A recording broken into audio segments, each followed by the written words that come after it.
Olá, muito bom dia, boa tarde, boa noite, professora. Tudo bem? Espero que sim. Gostaria de começar agradecendo a professora por essa oportunidade de fazer a apresentação em um outro dia. A professora entendeu totalmente a minha questão e me deu opções para resolvê-la. Minha apresentação será sobre o texto Possíveis Leituras de Foi Propaganda Mesmo que Você Disse. O texto Foi Propaganda Mesmo que Você Disse, do Michel Pechet, mas esse artigo é de Anna Handweiss. Em geral, à primeira vista, é um ótimo artigo, muito bem escrito, fala bastante sobre as questões que eu acredito que ele seja uma leitura adicional para o texto do Michel Pechet. Ele é como algo que complementa o que o Pechet já traz, com informações históricas, informações que em outro momento talvez seriam perdidas ou não seriam refletidas por quem leu o primeiro texto, que fizemos a leitura na quinta-feira. Né? Eu fiz os slides junto com o Victor, mas eu vou apresentar apenas a minha parte do texto, que é a parte que eu pude estudar um pouco mais. Então, começando agora, primeiramente com a Anna Handweiss, ela é professora do Departamento de Letras Clássicas, Vernáculas e docente do PP Gillette, da UFRGS, e o artigo é parte de um conjunto de pesquisas que trata de relações entre discurso, poder e políticas superestruturais desenvolvidos através do projeto História das Ideias, com participação de pesquisadores da UFR, UFS e diversas outras coisas. Uma ótima escritora. O texto dela, ele simplifica bastante algumas noções que o Pechet traz e principalmente exemplifica isso para as questões mais contemporâneas. Eu acredito que ela não necessariamente faz essa exemplificação, mas nós podemos fazer baseando-se no que ela escreve de uma ótima maneira. Ela começa com essa frase, essa fala, esse enunciado do Edward Bernays, em Propaganda, de 1928. Aqui ele fala que a manipulação consciente e inteligente dos hábitos organizados e opiniões das pessoas é um elemento importante na sociedade democrática. Aqueles que manipulam este mecanismo oculto da sociedade constituem um governo invisível, que é o verdadeiro poder de nosso país. Então temos aqui uma ótima frase para exemplificar o que vamos trabalhar nesse artigo, nessa apresentação, mas também toda essa questão da propaganda, muito importante. Vamos lá. A introdução ela busca refletir sobre as modalidades através das quais a noção de propaganda adquire relevância no século XX.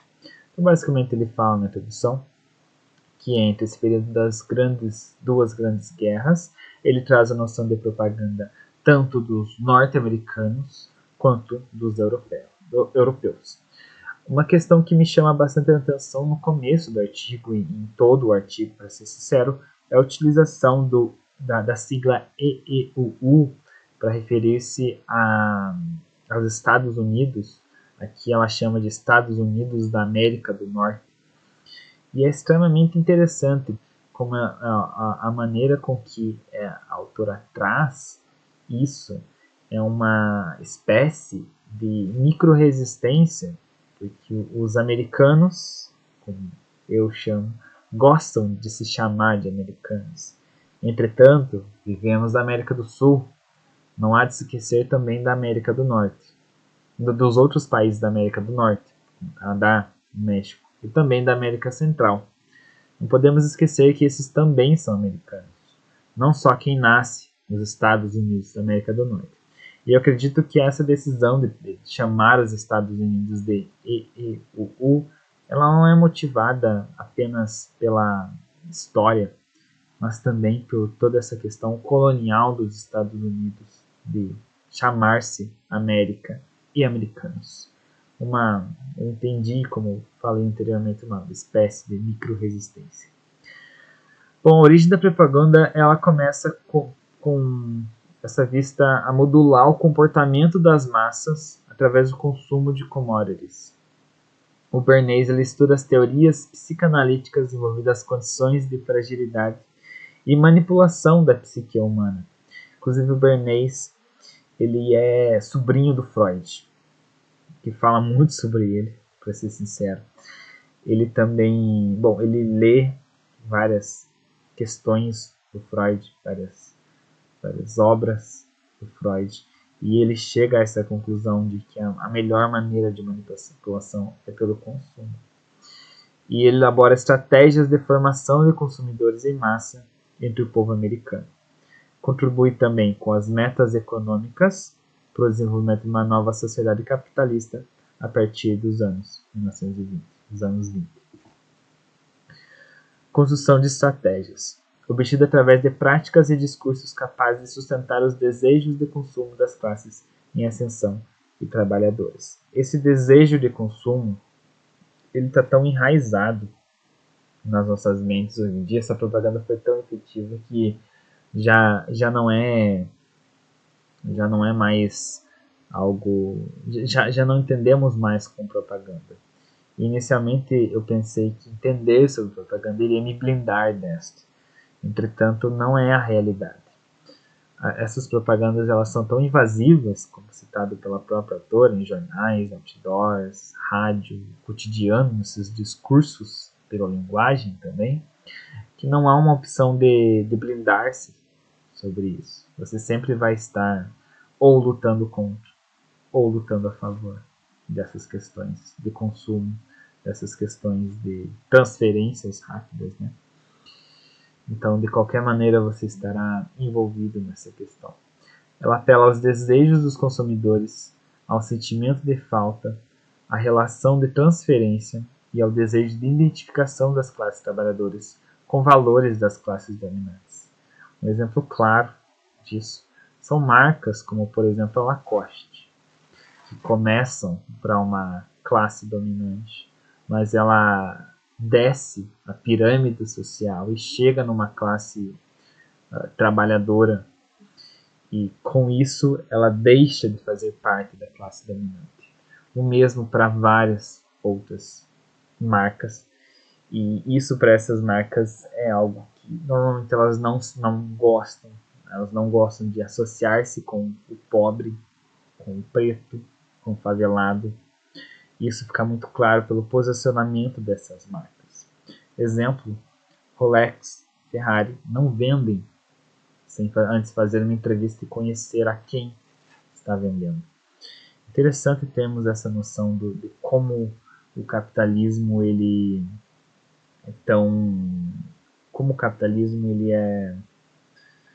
ele é exclusor por si só, e como essas classes dominantes elas ditam as tendências sociais, econômicas também, de maneira que estamos todos fadados a seguir ou não seguir essas questões, mas elas vão continuar dominando, por isso são dominantes. Falando um pouquinho sobre commodities em linguagem. Bom, os estímulos favorecem o incremento de toda a ordem em commodities, das mais acessíveis às mais dispendiosas. A questão aqui das mais acessíveis são as commodities mais baratas, o cigarro, a comida, a bebida, os aparelhos eletrônicos hoje em dia. As mais dispendiosas são os terrenos, os carros, essas questões mais macro, principalmente. Algo muito claro que a gente vê hoje em dia é como essas commodities, até as mais acessíveis, elas são vistas. Um exemplo que eu sempre trago, que eu gosto de, não de assistir, mas gosto de refletir sobre, são os mukbangs. É um formato de vídeo que popularizou-se popularizou-se no mundo inteiro, só que ele é principalmente sul-coreano, onde uma pessoa, um influenciador, pega uma câmera, faz um pedido em um restaurante, normalmente restaurante de fast food, e come toneladas de comida em frente a essa câmera. Muitas pessoas gostam de assistir almoçando, eu já assisti alguns e é uma sensação diferente de se trazer, de você pensar em como nós tratamos essas commodities hoje em dia. Pensando nos nossos ancestrais, a não ser que fosse um rei, um príncipe ou alguém de uma alta burguesia, ninguém conseguiria comer dessa maneira, da maneira que essas pessoas comem, ou da maneira que nós nos alimentamos também. Interessante trazer isso. Outra questão que eu acho importante a gente trazer, uma questão mais contemporânea, é toda essa questão do... Nossa, como eu falo questão? É tudo isso do FOMO. Provavelmente você nunca... Não sei se você chegou a ouvir sobre isso. FOMO é Fear of Missing Out. Ele é uma novo problema que está existindo na nossa sociedade, que é esse medo de você perder. Um exemplo prático disso, vou criar esse personagem, o Enzo. O Enzo é um jovem de 12 anos e semana passada lançou uma nova camiseta rosa do Barcelona. E essa camiseta foi utilizada por todos os influencers. O Neymar postou uma foto, só que dando exemplo, criando cenário, com essa camiseta. Todo mundo está falando da camiseta, só que a questão dela é que ela vai sair de circulação semana que vem. Não serão produzidas mais camisetas oficiais disso. E o Enzo sabe que vai sair e cria-se essa escassez artificial da camiseta, não, uma escassez real, que aumenta o valor dessa camiseta e aumenta também a vontade, o desejo do Enzo de ter essa camiseta para se destacar socialmente, para fazer parte de um grupo de torcedores do Barcelona, colecionadores de um grupo não, né? Ter uma identidade, de uma comunidade.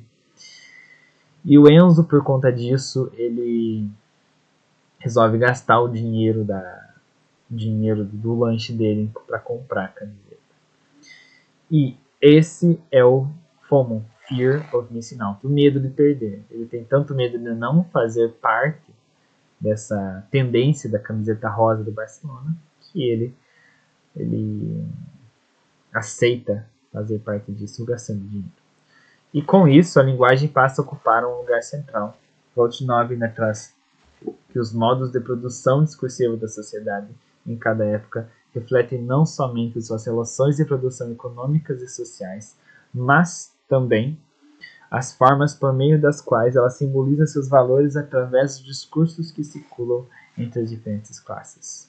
Ele também, a autora, traz que, desse modo, ao identificar-se com uma determinada comunidade sociopoliticamente organizada, o falante orienta-se também para os determinados valores que os signos assumem no contexto socio-histórico em que se situa e se reconhece. É o que eu acabei de trazer da questão do Enzo, que a camiseta tem um valor, é um signo que tem um valor muito alto dentro dessa comunidade, e por conta disso ele teve tudo isso foi mudado dentro dele, né? Ele mudou totalmente sua opinião sobre a camiseta. Tudo isso por conta dessa estratégia de marketing do Barcelona. Não é uma situação real, mas trazemos aqui o exemplo. A propaganda Zewa tem formas de discurso mais econômicas, instantâneas e emocionais, como a propaganda e o slogan foram colocadas em hegemonia.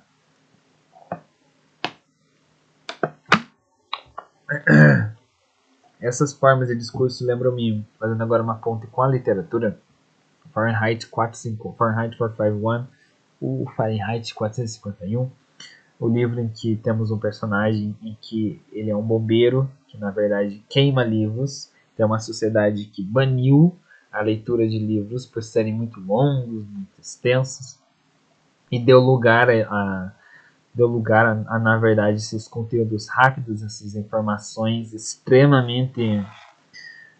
Essa transferência de conhecimento que nós temos, não essa transferência de conhecimento, transferência de informações que nós temos nos dias de hoje, que não é possível que a gente consiga consumir e entender tudo o que está acontecendo.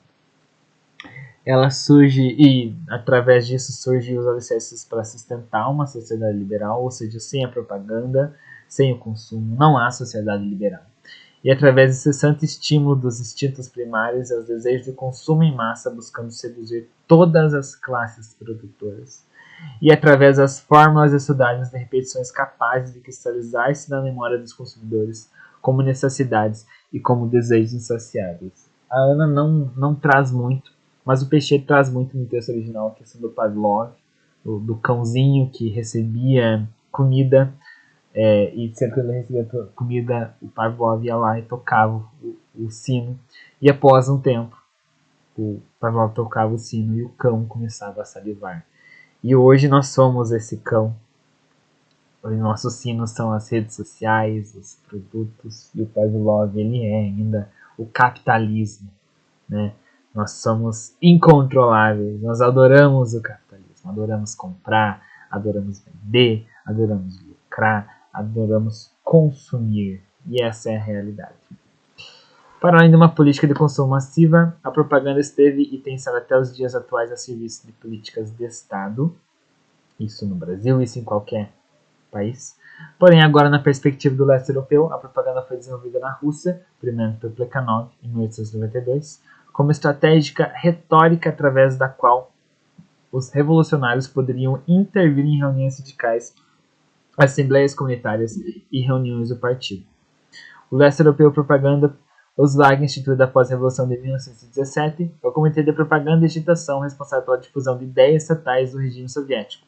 Vladimir Lenin, que fazendo, escreve duas funções para garantir o regime de governo: propagandista e o agitador. Eu vou falar um pouquinho sobre essas, vou ler um pouquinho mais sobre essas questões. O propagandista é o que teria como principal papel o de apresentar para os ouvintes inúmeras ideias de modo simultâneo, com vistas a tornar complexa a assimilação das mesmas. O agitador, não menos importante do que o propagandista, cuja função consistiria em explicar para os ouvintes a complexidade das ideias expostas pelo propagandista, apontando suas contradições. Desse modo, a audiência seria influenciada pelos desdobramentos lógicos e retóricos propostos pelo agitador acerca das ideias do propagandista. Uma questão do propagandista é muito clara: esses líderes de governo, Trump, Putin, Bolsonaro, Lula, até certa extensão. Exemplo do Putin, a estratégia do Putin é muito clara. Ele conta diversas mentiras que podem ser facilmente desprovadas, né? Entretanto, a quantidade é tão alta que fica impossível de você questionar o que é real. Bolsonaro a mesma coisa, tem até aquela fala do Bolsonaro, do Lula, nos debates de 22, em que o Lula falava ao Bolsonaro: você mentiu 18.982 vezes. Ele falava um número muito exato. O Lula sempre usa esses números exatos para transmitir confiança. Interessante essa maneira. E o agitador, ele é quem explica essas questões. Ele é quem desmente ou mente ainda mais.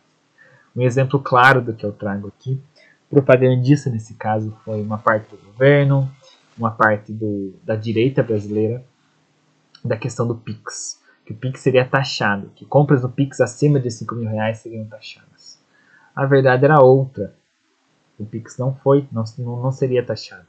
Inclusive, um dos vídeos mais vistos do Brasil foi o do Nicolas Ferreira explicando. Então, nesse sentido aqui, ele seria o agitador, trazido pela Ana, trazido também pelo Lenin, que foi trazido pelo Lenin. Ele explicou que o Pix seria taxado, que o seu dinheiro da sua banquinha, do seu Zé, da banquinha de jornal, seria taxado pelo Estado esquerdista malvadão. Propagandista, agitador. Alguém criava propaganda, o outro agitava. Questão muito clara também. Agora, falem um pouco da direita, falando da esquerda, a questão dessa taxação das blusinhas. Já existia, né, essa taxa das blusinhas criadas, esse imposto já existia. Entretanto, ele não era tão seguido. E aí veio esse discurso de diversos lugares da esquerda e da direita também, mas principalmente da esquerda, de que quem seria taxado seria a empresa e não o consumidor. Mas no fim, o que aconteceu, e o propagandista criou todo esse discurso de que tudo iria continuar mesmo. Os agitadores, até mesmo a Janja fez parte disso, falando que o preço não iria mudar, seria mudar que as empresas teriam taxado e o governo retiraria mais dinheiro com isso. Mas, na verdade, nós, consumidores brasileiros que compramos coisas do estrangeiro, sofremos com essa decisão. Propagandista e agitador. Só estou aplicando isso aqui no contemporâneo tanto para a esquerda quanto para a direita.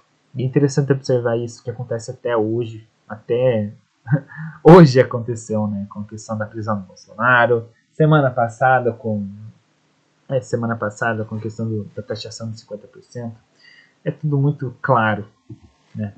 O termo propaganda para os soviéticos remonta aos domínios de trabalho das ideias e de suas forças na construção de determinados efeitos imaginários que concorrem para edificar, ou seja, os efeitos na memória desses cidadãos edificam esses quadros que espelham as formas de utilização de meios para obter a adesão do povo, que é o objetivo principal, a adesão do povo, operários, camponeses e trabalhadores em geral, a fim de persuadi-los e mantê-los sob a influência de determinados propósitos, valores ou princípios, intervindo assim sobre a realidade do novo corpo social emergente após a Revolução. Todos os regimes totalitários eles serviram-se de propaganda. Chacotin encontra na psicologia argumentos para alertar estadistas, cientistas, intelectuais e a população em geral sobre esses perigos da propaganda, e discorre não apenas sobre a coerção física, mas sobre a violência simbólica, algo que o Victor traz um pouco mais. Mas não há apenas coerção física na propaganda, ou nesse totalitarismo. Há também bem a violência simbólica. E o Peixe ele traz essa parte do Chacotin sobre violência simbólica, que exemplifica bem o que a gente acabou de falar. Há homens que perceberam a possibilidade no estado em que se encontra ainda a maior parte de seus contemporâneos, de fazer deles marionetes, de fazê-los servir a seus fins. Isso não quer dizer de nenhuma forma de que esses fins são sempre em fins materiais, lucro, em suma, de violá-los psiquicamente. Então está muito além do lucro, está muito além dos materiais, está nessa questão da violação psíquica, da violência simbólica. Chacotin também finaliza aqui com Chacotin sobre as questões da natureza de determinados homens.